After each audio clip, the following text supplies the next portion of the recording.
Ocarina of Time. Objectively one of the greatest games of all time. There are many things people love about this game. The music, the exploration, the story, and of course, the dungeons. Although today, we aren't talking about the dungeons, we're talking about the dungeon bosses. At the end of each dungeon, you'll face one of these 10 bad mofos, and today, we're going to be ranking them from worst to best. Keep in mind, this is a list made by somebody that would probably be considered to have below average intelligence, so do with that what you will. But now, let's go ahead and get into the ranking. Imagine you just went through a grueling and puzzling trial in a mysterious temple where you must control the water level to progress further and further. You've already fought your shadow in one of the most epic fights in the game. The thought of what could be behind the boss door is frightening yet exciting. You enter and it's evil water? Wait, that's it? The water in the rest of the dungeon feels more evil than this. Okay, technically it's an amoeba, but it looks like water. Okay, Morpha looks underwhelming, but at least the fight, it's already over. It's already over. Why? Yeah, whose decision was this? I mean, we had imagery of dragons all over this dungeon. I mean, technically, you know, the dungeon before it did have a dragon boss, but it still would have been cooler to repeat it. I mean, its only redeeming quality is that it doesn't drag on because you literally just pull it into a corner and beat the shit out of it like you're trying to take its lunch money. This boss is underwhelming in every way, which is why it is dead last on the list. Next up, we have a boss that looks cool, but it leaves a lot to be desired in terms of gameplay and difficulty. That being King Dodongo. There's really not much to talk about with this guy. He sucks up bombs like Patrick sucks up grandma's cookies. Then you hit him and repeat. He's bland and boring, just like the dungeon that he's from. Yes, that was shade being thrown. My favorite part about the fight is the end because you've already mortally wounded him. And I guess he just decided that his death wasn't horrible enough. So he just rolls out into the lava. Then realizes a little too late, reaches his hand up a little bit. Just this was a terrible idea. It's actually really dumb. Joking aside, very lame and very deserving of the number 9 spot. Okay, this one is going to be my most controversial pick. A lot of people seem to like this boss, so good for y'all, but I just really don't. Twin Rova annoys the shit out of me. I mean, hear me out. The idea is really cool. Reflect the fire or ice beams towards the other sister. Cool. Where they lose me is waiting for the beam to be fired. And when they finally do, the other bitch just flies behind you where you can't hit her and therefore can't advance the fight. I mean, great survival instincts on her behalf, but I'm finna kill that bitch. And after finally hitting them enough, they combine and become hot for some reason. Like Nintendo. Why did you make their titties jiggle? Joking aside, this is definitely better. Instead of reflecting the beams, you need to absorb 3 of the same beam into your shield and fire it back at them, opening up your window to attack. In this fight, I can't help but feel that the concept is far better than the execution, and the unfair nature of the fight just kind of, it really weighs it down for me. All of the bosses from here on out are all bosses I really do enjoy and don't really have very many negative things to say about them. So, without further ado, we've got the first boss of the game, Goma. This boss is actually really good. The design, the mechanics, the arena, all contribute to a very menacing and cool boss. I mean, who doesn't remember their first time walking into the boss room, looking up and seeing a large eye piercing into your soul? It drops down and starts slowly lurching towards you. It's so peak, dude. The only real problem that I have with it is that it's super easy, but it gets a pass because it's the first boss in the game. It's not supposed to be hard. All around a good boss, but I can't rank it over the next ones. Next up, we have the Demon King himself, Ganondorf.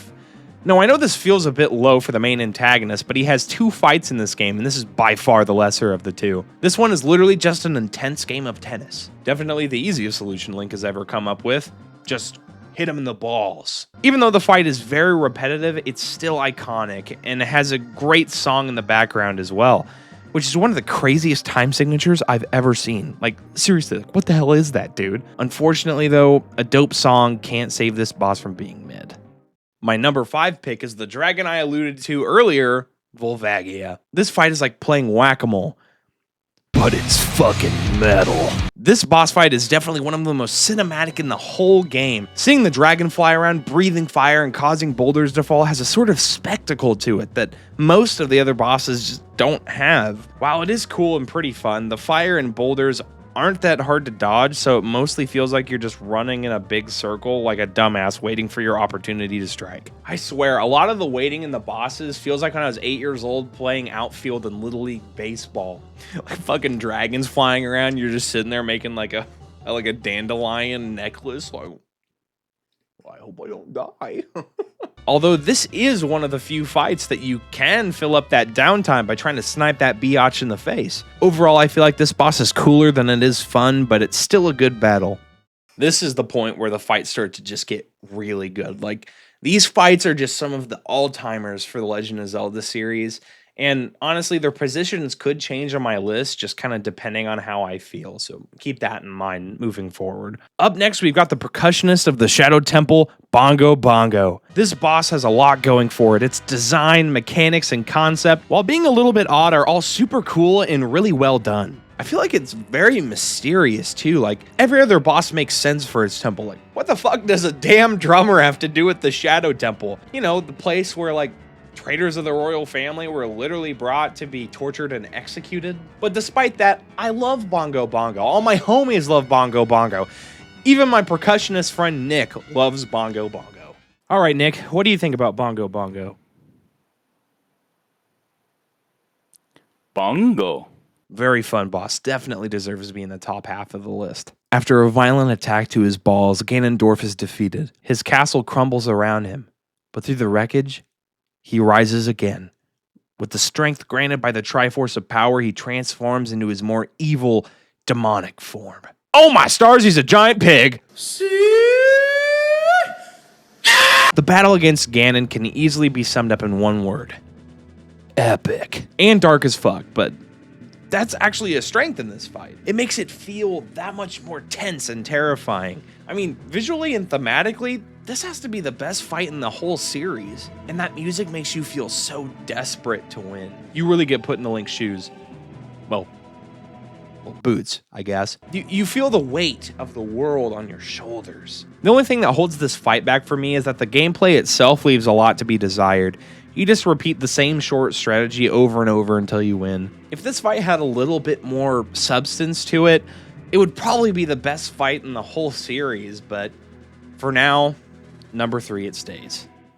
After making your way through one of the best temples in the series, that being the Forest Temple, you have to fight Ganon. Oh wait, the Phantom Ganon. The first time you go through this temple is so daunting, and then freaking a form of Ganon shows up. Like, I remember when I was a kid, and he just shows up, and I was like, oh no, oh no. But like all the other bosses in this game, it's not hard. This fight starts off with having to wait. But in this boss, it's just buying you time to figure out which painting is actually Phantom Ganon. The best way to tell which painting is actually him is by listening to his horse's footsteps.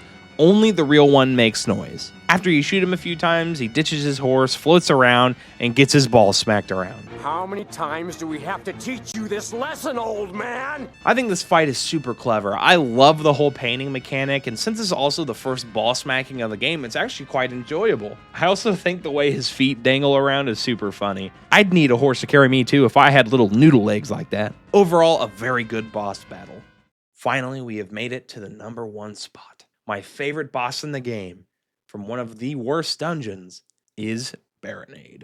This boss is like the inverse of King Dodongo. King Dodongo looks awesome, but has boring gameplay. This guy is a lot of fun, but like, what the fuck am I looking at? The look aside, I think Baronade is by far the most fun boss in the game. It has 4 phases, and in every single one of them, you cannot stop moving.